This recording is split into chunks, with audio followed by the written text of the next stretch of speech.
The story opens with a desperate battle between monstrous creatures and struggling knights. They fiercely resist the onslaught, refusing to die in such a desolate place. They hold their ground until Captain Warna arrives. Drawing his sword, he slices through the smaller beasts, instantly cutting them in half. Seeing him brings immediate relief to the exhausted troops. He then extends his hand, unleashing a blast of fire that incinerates the remaining horde.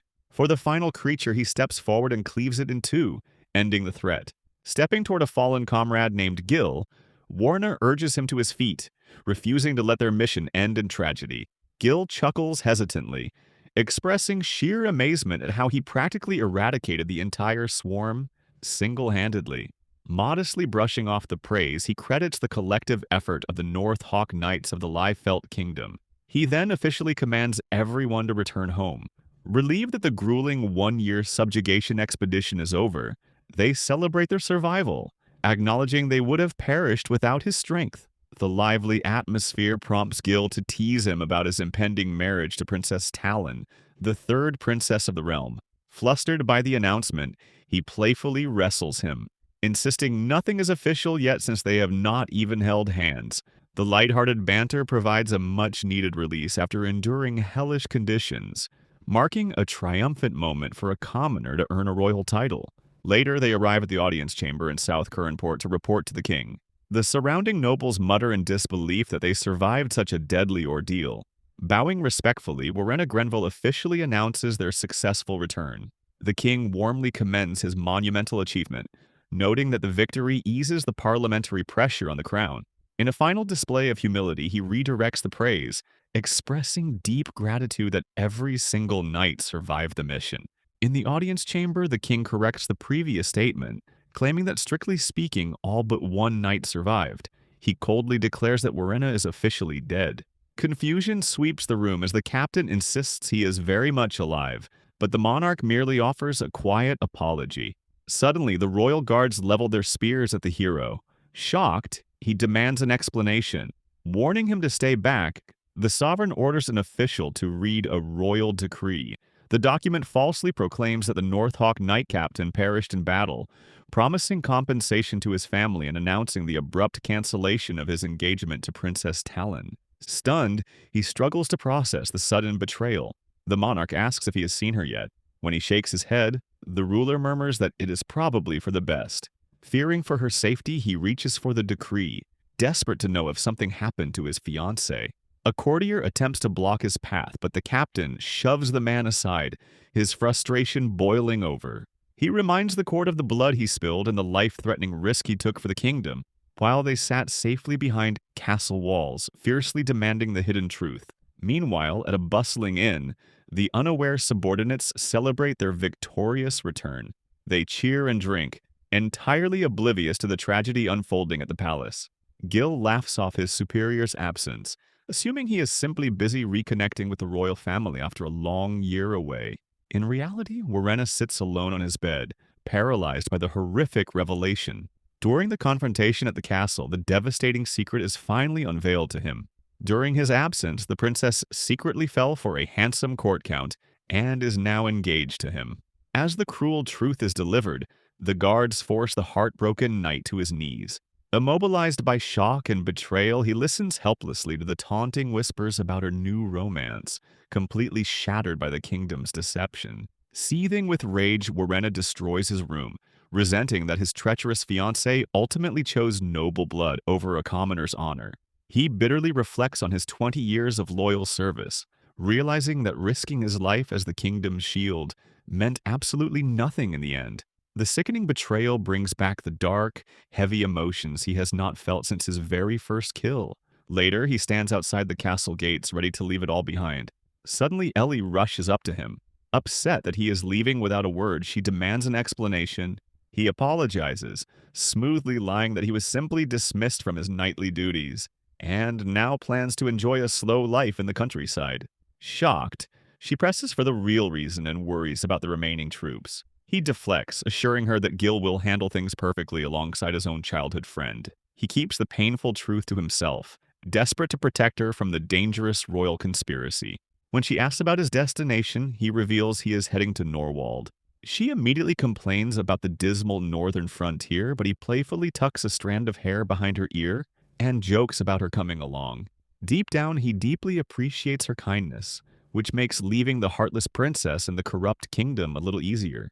Boarding a transport cart, he vows never to set foot in the capital again. However, the lingering injustice boils over during his journey. Frustrated by his inability to fight back against the royals, he furiously shouts into the open air, declaring that he is only sparing their lives for now but will completely annihilate anyone who crosses him next. Eventually, the cart halts near a steep cliff, and he sighs in relief, glad to finally reach a secluded area far away from prying eyes. Looking down from the cliff, Warrenna spots trouble in the forest below.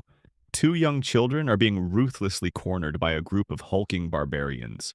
The frightened boy tries to shield his companion, while the vicious bandits plan to capture them alive on their boss's orders.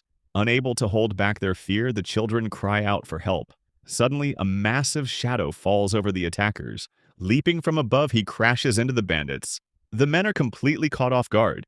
One attempts to slash the intruder with a sword, but the blade simply bounces off his hardened body. Terrified, the massive men stand no chance as the fallen knight effortlessly tears through their ranks, severing limbs in a single devastating flurry. Venting his own emotional frustration on the thugs, he bitterly remarks that they know nothing about true pain. After eliminating the threat, he approaches the trembling kids. Feeling a bit like a cliché knight saving a princess, he simply tells them to survive and turns to leave. However, the little girl, Meg, runs up to him, awestruck by his incredible strength. Looking into her eyes, he immediately recognizes the bond between the two siblings. Although he scolds himself for showing compassion so soon after a brutal betrayal, his innate kindness wins out. Despite his cynical thoughts, he invites the children to travel with him, unwilling to completely abandon his trust in others. Meanwhile, back at the castle, Princess Talon slips into a private room to embrace her new lover. As she affectionately clings to the Count, he laments the kingdom's stressful political and financial state, noting that their military struggles would be easily solved if their former knight commander were still around. Unfazed, she coldly dismisses her former fiancé as a boring man who died a miserable death. After a grueling month-long journey with no other people in sight, the trio finally reaches their destination. Exhausted from the constant travel, Bill and Meg eagerly point out a structure in the distance. Warrenna gazes at his severance package from the kingdom, the borderland of Norwald. It is a freezing, barren stretch of land featuring a dilapidated, century-old mansion that smells deeply of mold. Despite the shabby, dark conditions, they immediately get to work. Tying back her hair, Meg takes charge of cleaning the interior. Meanwhile, the former knight brings Bill outside to cultivate the overgrown estate. Brushing aside the gloomy reality of their situation, he begins plowing the massive field to plant vegetables, marking the true beginning of his second life. Days later, they practice combat together. Bill swings a wooden sword fiercely but fails to land a single hit on his guardian. Panting heavily, he expresses awe at the sheer skill gap, while Meg watches in equal shock. Completely mesmerized by the display of strength, they beg him to teach them both swordsmanship and magic. Observing them, Warrenna feels a swell of pride and reflects on the past month since he saved them. Although they claim to be orphaned survivors, the 14-year-old twins carry a strange, undeniable air of elegance, leaving him quietly intrigued by their true origins. Warrenna agrees to teach them the fundamentals of swordplay and magic. In exchange, he assigns heavy lifting to Bill and household chores to Meg. Grateful for the deal, she over-eagerly offers to take on late-night working shifts as well, prompting him to do a spit take with his water. He humorously shuts the idea down, reminding her that children need their sleep. Respecting their privacy, he decides not to pry into their hidden past and focuses on their new life together. Soon, their combat practice begins. She focuses on magic, while her brother hones his swordsmanship. Gripping her staff, she unleashes a fiery blast at her teacher. Spotting an opening, he lunges forward with his wooden sword, hoping to catch him distracted. However, Warrenna effortlessly dodges both assaults, causing her fireball to accidentally scorch him instead. Despite the mishap, he praises their coordinated combination. He gently critiques Bill's wasted movements and encourages the twins to rely on their natural bond to cover each other's weaknesses.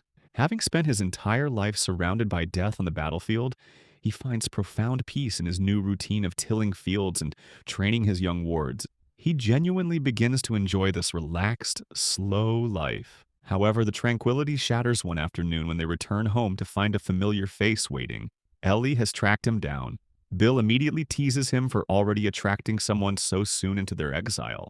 Meanwhile, he breaks into a nervous sweat, realizing she looks incredibly terrifying as she menacingly comments on his supposedly peaceful new lifestyle. Ellie introduces herself to the twins as the Mage Battalion Deputy Commander of the North Hawk Knights and Warrena's childhood friend. Bill and Meg politely return the introduction, expressing their gratitude for being taken in. Beaming at them, she cheerfully announces that she is officially moving in. The sudden declaration completely shocks Warrena. He angrily questions what she plans to do about her duties in the Night Order, sparking a heated argument between the two. Feigning tears, she dramatically guilt-trips him, claiming she abandoned her home because he passionately invited her to come along before he left. Falling for the act, Bill fiercely scolds his guardian, expressing utter disgust at his supposedly heartless behavior. Eventually, the chaos settles down over a cup of tea. She seriously asks him why he left the army and why the entire royal empire believes their heroic knight commander is dead. He solemnly explains the truth. Princess Talon was involved in a highly scandalous secret affair with a powerful court bureaucrat. To cover up the disgrace and allow her to marry her new lover, the kingdom used him as a scapegoat, officially declaring him killed in action. Furious on his behalf, she loudly condemns the royals for their cruelty. Meanwhile, Meg and Bill quietly eavesdrop on the entire tragic revelation from behind a closed door. Noticing her rising anger, he urges his friend to calm down so she does not wake them. Refusing to let it go, she begins gathering dark magic to place a curse on the treacherous princess, leaving him absolutely terrified of her wrath. Frightened by the dark magic, Warrena snatches the staff from Ellie, warning her that such actions could lead to her execution.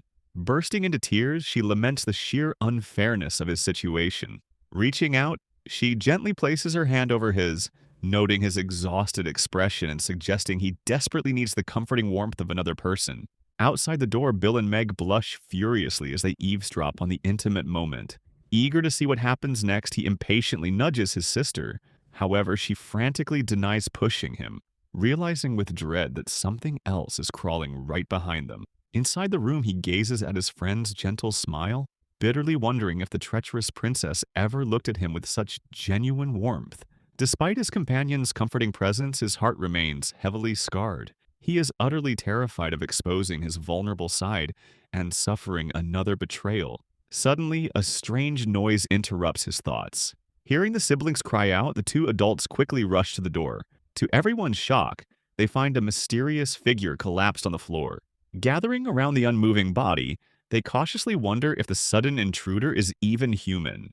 Examining the collapsed figure, Warrena and Meg are shocked to discover she possesses fox ears and a tail. He identifies her as a Kitsune, wondering why a member of the reclusive tribe would venture into human territory. Realizing she is injured, he asks Ellie to handle the healing and administer anesthesia. Suddenly, she regains consciousness. Clenching her teeth in a panic, she lunges at him, fiercely accusing the humans of attacking her village. He effortlessly catches her wrist and tries to calm her down, but she continues to thrash and cry. To everyone's surprise, Ellie swiftly strikes the frantic girl from behind with her staff, comically declaring the anesthesia complete. He sweat drops, wondering if the blunt force sleep aid was a bit too strong. While finishing the healing magic, she places a tracking spell on the unconscious girl. She asks about his next move, recalling rumors of a hidden tribe in the surrounding Norwald forest. He firmly states that he will completely eliminate any threat that dares to disturb his newly found peaceful life. Meanwhile, deep in the forest, the Kitsune village is under siege. A group of heavily armored human mercenaries ruthlessly overpowers the tribe. The villagers' arrows simply bounce off the attackers' thick armor. The ruthless invaders order their men to capture the surviving villagers alive, driven by greed for the high bounties placed on them. From a high cliff overlooking the chaos, Warrena surveys the besieged village, with the unconscious Kitsune secured to his back. Ellie, Meg, and Bill stand right beside him. He gently scolds them for following him into such a dangerous situation, but the twins insist on being useful. Surveying the massive enemy force of roughly 100 men, she asks for his plan. Prioritizing their safety, he firmly orders them to stay back. While looking down at the mercenaries, Warren feels a strange sense of familiarity. Suddenly, the unconscious Kitsune wakes up and traps him in a tight necklock. Deeply distrustful of humans, she fiercely demands to be let go and completely rejects their help. Alarmed by the sudden struggle, Meg and Bill cry out in panic. Ellie immediately prepares to attack the hostile girl, but the former knight quickly stops her, terrified of her destructive magic. Prying the Kitsune off his back, he tosses her safely toward the twins, gasping for air after the brutal chokehold. She continues to thrash and hurl insults, but he calmly assigns the siblings the crucial mission of guarding her. Understanding her deep-seated trauma and distrust of humanity all too well, he decides to step in and make the mercenaries pay for their cruelty. He asks his childhood friend for cover. Seeing the sheer number of enemies, she questions his reckless plan, but her eyes widen in absolute shock as he pulls out a powerful magical scroll. Down in the village, the trapped fox tribe begs for mercy. The ruthless mercenaries mock their pleas, arrogantly boasting about their own brutal reputation. However, before the attackers can strike, Warren activates the scroll from the cliff above. Chanting an incantation to summon a crimson flame, he unleashes a massive firestorm that violently crashes down into the arrogant invaders. The surviving mercenaries are bewildered by the sudden fiery assault, while the Kitsune tribe is equally stunned by the devastating magic raining down from above. Surveying the charred battlefield, Warren notes the sheer effectiveness of his royal capital-certified magic scrolls, deciding to eliminate the rest of the threats before sunrise. Nearby, a group of mercenaries corners several Kitsune women and children, taunting them cruelly. Before they can strike, he silently approaches and taps the attackers on the shoulder. As they turn around in confusion, he swiftly decapitates them, realizing they are the exact same bandits who previously harassed Bill and Meg. He quickly checks on the rescued villagers, urging them to flee immediately. However, before they can escape, more enemies surround him, aggressively demanding to know if he caused the firestorm. Unfazed, the former knight simply yawns in boredom, infuriating a bandit who raises his weapon to attack. Meanwhile, up on the cliff, the twins watch the distant flames with growing anxiety. Bill worries about their guardian's safety and fears the enemy might find them. Meg tries to keep him calm, reminding him of their strict orders to stay put. However, the captive Kitsune seizes the distraction to make a desperate run for it. The siblings chase after her, only to collide straight into a scouting party of hulking mercenaries who gleefully spot their targets. Down in the village, Ellie works tirelessly to heal the wounded, gently reassuring a crying child that his father will survive. On the front lines, Warren expertly takes command of the chaotic battlefield. He directs the uninjured villagers to evacuate away from the flames and orders the remaining fighters to maintain their defensive formations. Awestruck by his strategic brilliance and overwhelming strength, the Kitsune chief and his warriors wonder who this mysterious savior could possibly be. Standing alongside the Kitsune warriors, Warren faces the remaining mercenaries. The situation takes a dark turn when a towering bandit steps forward, holding Meg, Bill, and the captive Kitsune hostage. Threatening their lives, the bandit forces the former captain to surrender. Shocking Ellie and the villagers, he silently complies and drops to his knees, allowing one of the thugs to ruthlessly strike him over the head. Tossing the Kitsune aside but keeping a tight grip on the twins, the mercenary leader gloats. Arrogantly revealing his official backing, he mocks his captive as the disgraced former captain of the North Hawk Knights. The villain boasts that the royal capital has granted his crew free reign across the country to slaughter anyone in their path and traffic non-humans for profit.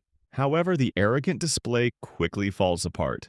As another bandit swings a heavy axe at the kneeling hero, he effortlessly stops the lethal blow with a single finger. A second attacker smashes a spiked rod against his body, but the weapon has absolutely no effect. While the freed Kitsune watches in absolute terror, assuming the human is a monster, his childhood friend merely smirks, knowing exactly what is about to happen.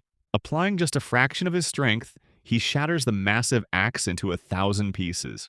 Witnessing the terrifying display of power, Ellie proudly recites a famous proverb from the capital: "Never anger the Knight Order captain, for his rage pierces the heavens, his sword splits the earth, and his roar reaches the ancient dragons." His overwhelming physical strength is the result of brutal, daily training and blind loyalty to his knightly duties. Forcing the massive mercenary to his knees, Warna corrects the bandit's earlier taunts. He clarifies that the grueling subjugation expedition lasted a full year, not a single month. Terrified, the mercenary attempts to use Bill and Meg as human shields to escape.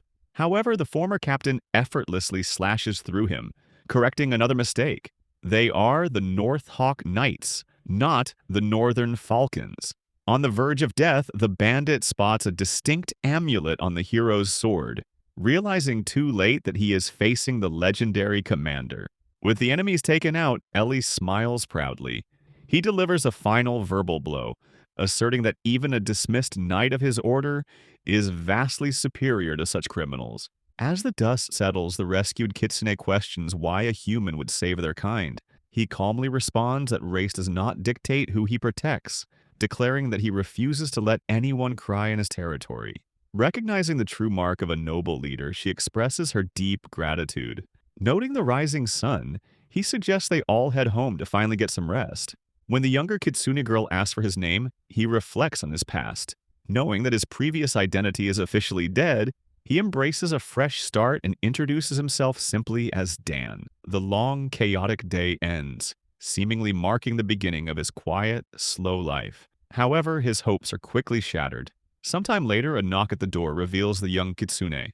She cheerfully announces she has moved in to become his bride, proving that his dream of a normal, peaceful life is a complete failure. The next morning, Dan wakes up, reflecting on the exhausting previous day. Between resigning from the Knight's Order and getting dragged into a village dispute, he feels completely drained. He tries to recall the name of the rescued Kitsune when his blurry vision suddenly clears, revealing Mimi standing right beside him. She cheerfully wishes him a good morning. Just then, Ellie walks in and catches the awkward situation, causing him to instantly scramble away in a flustered panic. Mimi playfully teases his blushing reaction, which only infuriates his childhood friend. Later at the breakfast table, the tension boils over. Slamming her hand down, Ellie fiercely scolds the new tenant for shamelessly sneaking into his room, declaring that this exact behavior is why she objected to having a tenant in the first place. Mimi defensively fires back, proudly proclaiming her affection and her desire to be the first face he sees every morning. The argument quickly devolves into petty insults, with her daring the mage to try and steal him away while calling her an old witch. Overwhelmed, he pleads with them to calm down, internally lamenting that fighting terrifying monsters is much more peaceful than dealing with this bickering. He worries about exposing Meg and Bill to the ugly dispute, only to turn around and find the twins eagerly eavesdropping on the drama. Desperate to escape the chaos, he drags the siblings outside to start their daily farming chores. Mimi eagerly asks to tag along, prompting Ellie to make a dark joke about burying her as fertilizer if she drops dead on the way. Exhausted by their constant fighting, he sharply tells them both to be quiet as he begins plowing the field. Dan gently asks Mimi to try getting along better with Ellie. The Kitsune angrily complains about the mage's constant lecturing and jealously questions the true nature of their relationship. He calmly explains that he and his childhood friend grew up next door to each other and shared parallel dreams. When he aimed to become a knight commander, she matched his ambition by vowing to become a mage. They attended their respective academies and joined the Knight Order side by side, remaining trusted comrades in arms ever since. Listening to the story, Meg and Bill romantically tease the pair, suggesting they are meant for each other. He quickly dismisses the idea, insisting they are strictly platonic comrades. Delighted by his denial, the Kitsune clings to his arm, smugly agreeing that time does not equal love. Gently pushing her away, he points out the outdoor welcome barbecue the mage has secretly prepared for the new tenant, hoping the thoughtful gesture will help the two women bond. Suddenly, the sky darkens as a massive dragon swirls through the clouds. Floating above them, the beast lets out a deafening roar and arrogantly taunts the terrified humans below. As Ellie looks on in worry, the enormous creature attempts a flashy landing on the roof of the house. However, the stunt fails miserably, and the dragon violently crashes into the building, completely destroying the estate and the welcome feast in the process. While the group freaks out over the ruined home, the dragon emerges from the rubble, seamlessly transforming into a human girl with horns and a tail. Brushing off the destruction, She complains that they should be more concerned about her well-being than a ruined shack. Recognizing the newcomer, the mage greets her as Brett. The twins stare in awe at the horned girl, completely amazed when she proudly confirms she is the legendary dragon they just saw in the sky. The narrative flashes back 5 years to a chaotic battlefield where enemy forces successfully capture Ellie. Realizing she is the primary target, Warrena and his knights scramble to rescue her. Suddenly, a massive shadow looms overhead. The guardian dragon of the Liefeld kingdom, Chloe, hovers above the skirmish, furiously complaining that the noisy humans are interrupting her sleep.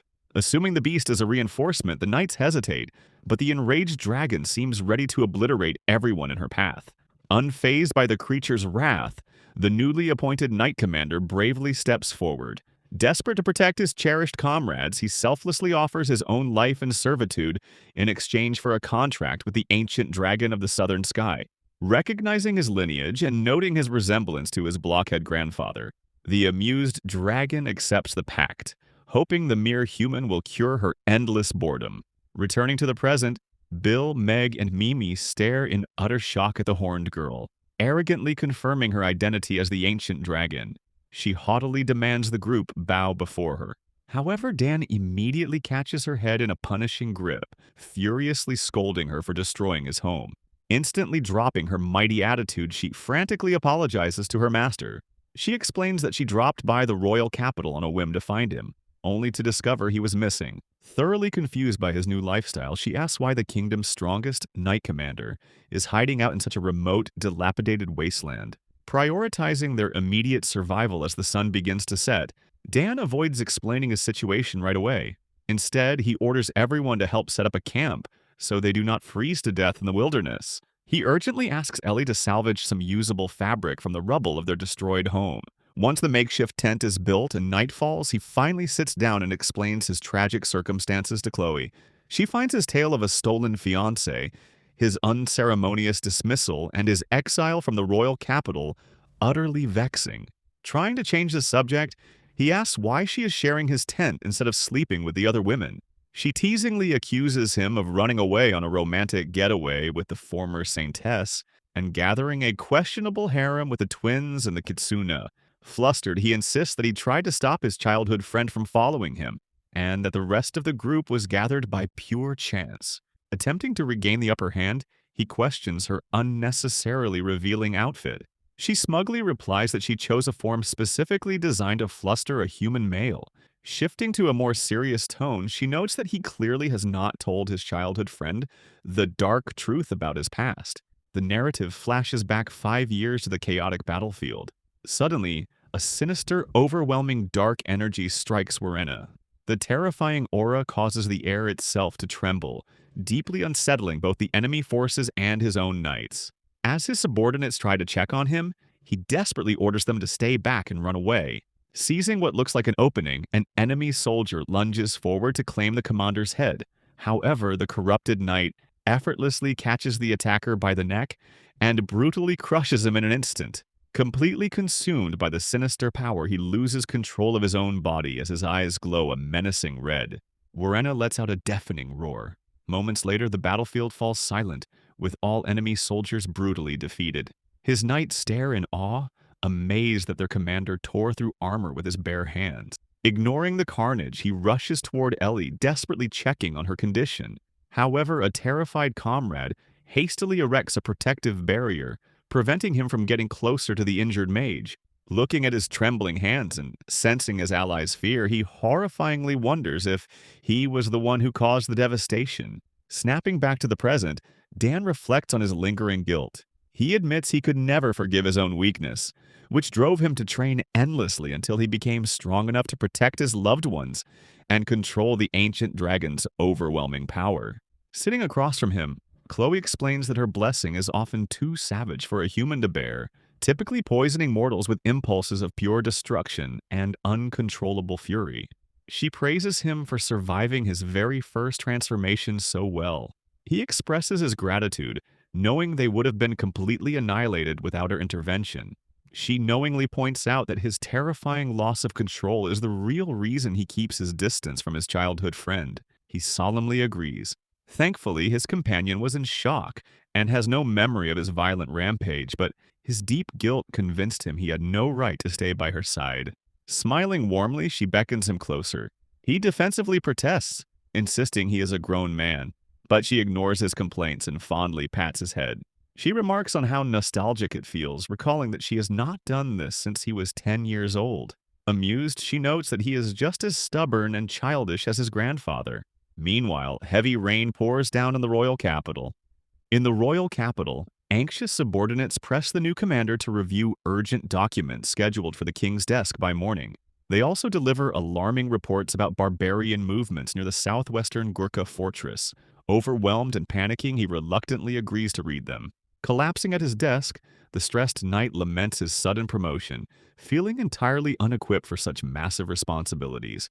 He believes he is far better suited for a supportive vice commander role and desperately wishes for Warina's return. Suddenly, Sonia drops an even larger pile of paperwork on his desk. She urges him to pull himself together, acknowledging how difficult things are now, that Ellie has also abandoned the kingdom.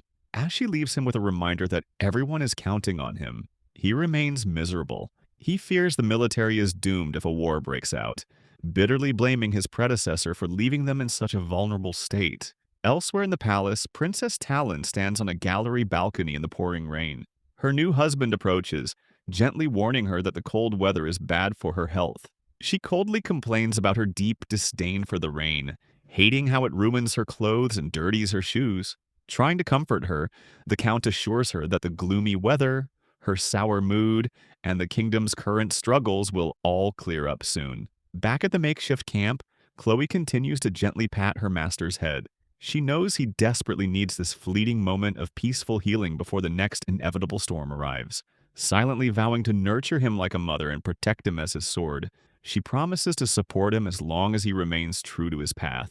As Dan drifts off to sleep under her comforting touch, his thoughts drift back to his past. He dreams of the last time he saw his grandfather, another legendary knight commander, while an unsettling, relentless rain mirrors his own deep-seated anxieties. A day later, the new house in the frontier land of Norwald is finally complete. Overjoyed, Dan praises the renowned craftsmanship of the Kitsune tribe and deeply thanks them for their hard work. The tribe's chief officially declares their life debt paid in full and solemnly entrusts Mimi to his care. Thrilled by the apparent blessing, she excitedly declares that they are destined to be happy together.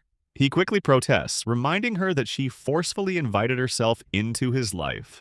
Putting an end to the nonsense, Ellie pinches her rival's ear and drags her away so they can start moving their belongings inside. Watching the chaotic scene unfold, the former knight commander feels a sense of genuine happiness. After his broken engagement and unfair exile from the royal capital, he originally planned to abandon his sword and live out his days in quiet solitude. However, whether by fate or his own innate kindness, loyal companions continuously gather by his side. One day, two familiar faces arrive at the new estate. He is shocked to see Elsa and Lisa, who affectionately call him Master. They playfully scold him for cruelly leaving the castle without saying goodbye, explaining that their boss revealed his secret location so they could track him down. When he asks about Chloe, the dragon suddenly appears, grumpily complaining about the two newcomers clinging to her head. She explains that they ambushed her while she was running errands and have now decided to move in as well. As the duo politely announces their permanent intrusion, he warmly welcomes them, finally accepting that his dream of a quiet, lonely life is completely over. Here I am.